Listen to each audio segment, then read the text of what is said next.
Bukas na nga magsisimula ang enrollment para maging isang OFW online voters. At kahit dati ka ng registered overseas voters, ay kailangan nyo pa rin mag-register as OFW online voters ayon yan sa mga Philippine Embassy. At tinanong ko nga din ang Philippine Embassy kung paano naman ang mga OFW na ayaw bumoto online, pwede pa ba sumadya sa Philippine Embassy o sa embahada para doon na mismo bumoto. Pero wala naman silang reply. Good thing may video dito si DJ Sordo na isa ding mapapagkatiwalaang source ng mga OFW. Na hindi naman niya ito ibabalita kung hindi niya ito na-verified. Pwede pa rin daw bumoto sa mismong embahada ng Pilipinas kung ayaw niyong bumoto online.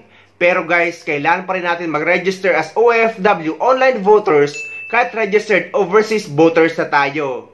Magsisimula ang aktual na botohan para sa mga OFW sa April 13 hanggang May 12, 2025. Ngunit ang enrollment para sa OFW online voters ay magsisimula bukas, March 20 hanggang May 7, 2025.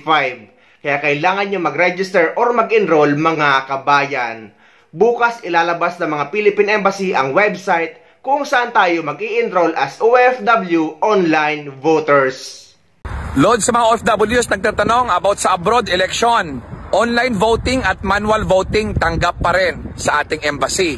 Simula April 13 hanggang May 12, pwede po tayo pumunta at ganun pa man magpa-enroll po tayo habang maaga.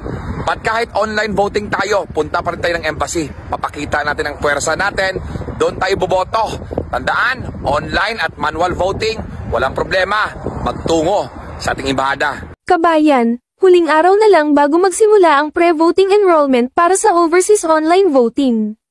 Kahit rehistradong botante ka na, kailangan mo pa rin mag-enroll para makaboto online. Huwag palampasin ang pagkakataong ito.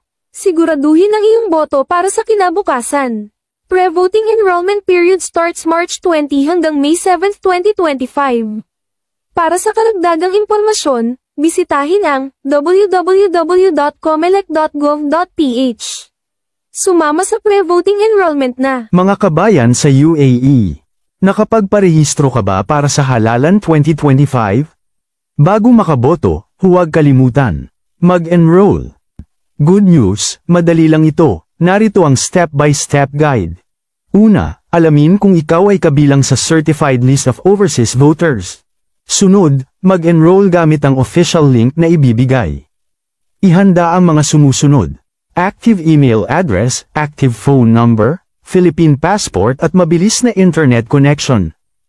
Siguraduhin tama ang lahat ng detalye.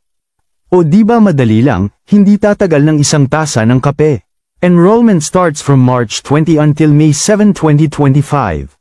Huwag itong palalampasin kabayan, kung hindi ka mag-enroll, sayang ang boto mo.